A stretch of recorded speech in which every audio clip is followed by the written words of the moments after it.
I don't know if we're getting to the heart of the matter. I think we're talking about tuning a little bit here, tuning a little bit there, and that's great. I support it, but it strikes me that the board and the county need a vision. We need a strategic plan for how we're going to address the staffing and the operations. Most of the problems that I see, the top 10 are operational in nature, and it's really hard to come here on a Tuesday and vote or sponsor an item that'll address it.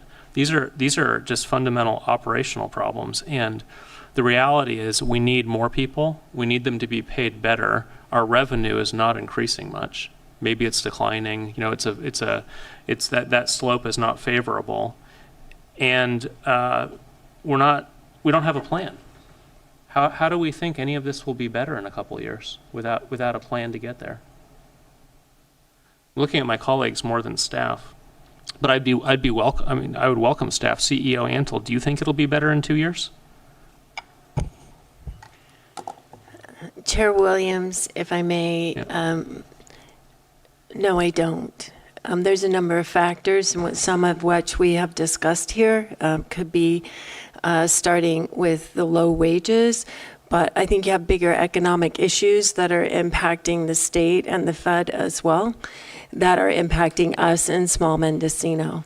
I think we need to take a hard look at what those impacts are going to be for the next 2 years. I fully expect a state deficit, which could hit our social services and HHSA funding, behavioral health, and public health funding for the next few years, along with a deficit at the federal government.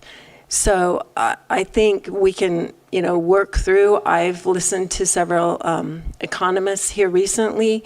It's not doom and gloom, but it's not bright and rosy. The decline in the cannabis, that impacts our sales tax, as we all know, and possibly a decline in our property tax. Those are two of our largest sources of revenue coming into this county. So your idea of having a plan, a strategic plan, at least having discussions on how to approach the next 2, 3, I would say 3 to 5 years, is a good idea, and welcome. So on some of the specifics that I think might go into that plan, we're not collecting all the revenue that's due. You see it with property tax that a lot of houses are not on the rolls. The assessor doesn't have the resources. She can open positions, but they're not at a pay rate that will attract talent from out of county. So we have the discussion, we support the idea, let's make sure that we bill everybody equally.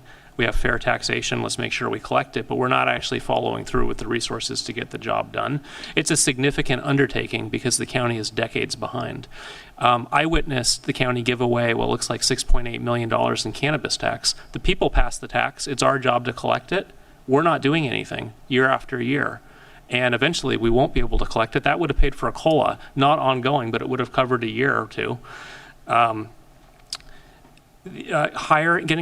Applying for a job in this county, I hear people talk about they get a call back 4 months, 6 months later. Maybe that's the process and our HR is doing everything right. This is not a criticism about HR, but if that's true, the process is wrong. Never in my life would I wait 4 months. If I got a call back 4 months later, I would laugh. I wouldn't take that job, because if that's the way the organization works, I won't be able to tolerate it. Why take the employment?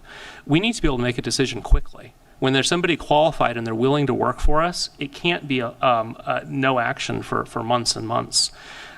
So I can think of a lot of other items that come up, but the heart of it is the public doesn't think the county operates well.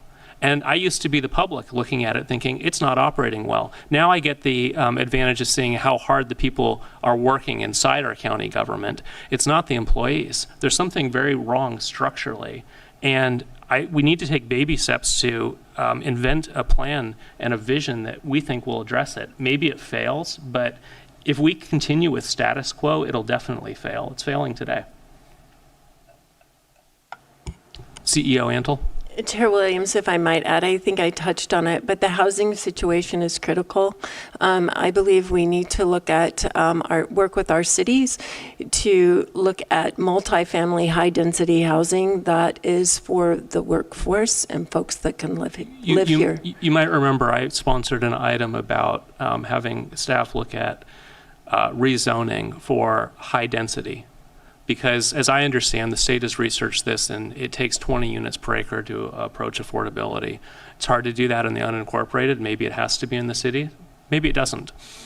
I don't think anything has happened with that. And if you talk to builders, talk to architects, engineers, contractors who build in this county, they consistently say it's much harder to build here than it is neighboring counties. We're doing something wrong. It may be that we're actually following the rules. So again, it's hard for me to look at our building and planning critically, because they may just be following the rules where other counties are a little bit more lenient. But the bottom line is, this isn't a great place to build. It's really hard to work with our county. It's hard to get the permits. They lose building cycles, and they have people sitting around. One contractor told me it took 14 months to get a deck permit to replace a rotted deck. 14 months. You can't expect one of the strongest potential economic drivers in our county to live under those conditions. They just won't do business here, and I think that's what we see. I bring it up because it has to be part of our strategic plan. If we want to see more revenue, we need some development. If we want to see housing, we have to accept development. Government's part of that is to stop intruding so much. And I know we're going to have to go to our closed session lunch soon. Later, we have an item to adopt a new California building code that'll make it more difficult and more expensive to build in Mendocino County. And I'll save my comments for when we get to that. But there's a lot of power if 3 of us on this board decide some of the state's policies, the one size fits all, don't work in Mendocino County. And I think that's part of the brokenness that we're seeing. So how do we move forward on an agenda item to begin developing a plan to dig ourselves out of these problems? Supervisor Jurdy with the answer. Well, I think we do need to focus on the revenues. I think the board is focused on trying to collect the money that's already, from the taxes that are already on the rolls. Voters have already approved them, and so we need to shore up the vacancies in the positions, the strategic positions that are responsible for collecting those taxes. I would say the 2 that the county collects, that we're not relying on the state. It's the county, and that's property taxes and transient occupancy tax.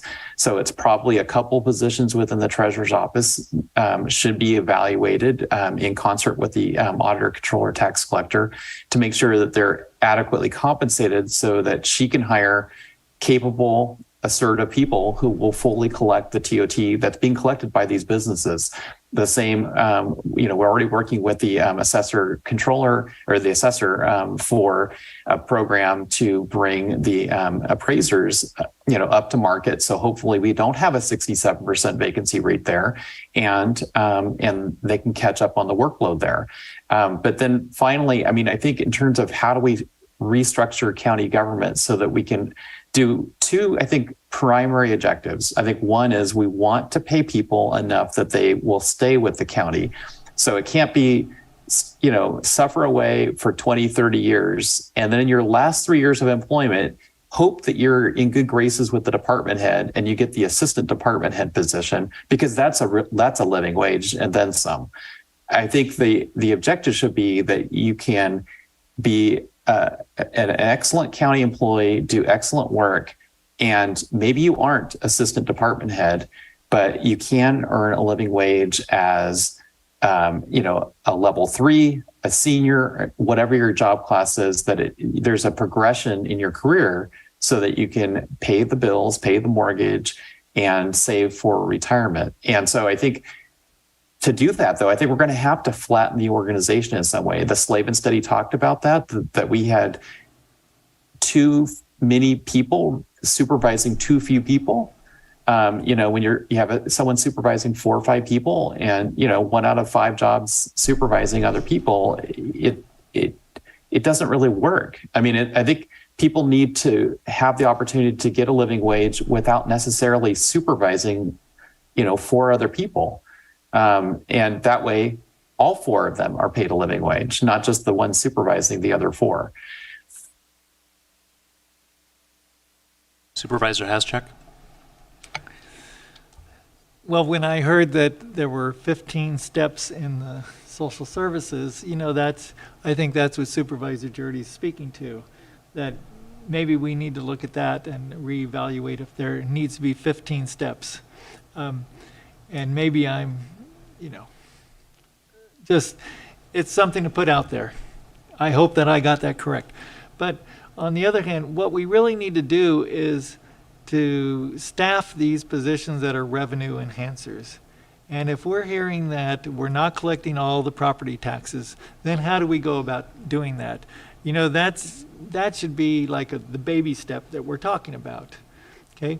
And if we have to go out to these, you know, corporations or consultants that have this data, this software that can analyze it and get the short-term rental tax, get the property taxes, then let's do it. Let's, you know, we can find the money for that. So I think that, you know, if we're talking about the big picture, how do we start doing it with the revenue enhancing positions? CEO Antle, how would you like this discussion to come back? I believe the executive office could work with one of you to bring an item forward. Is that your point?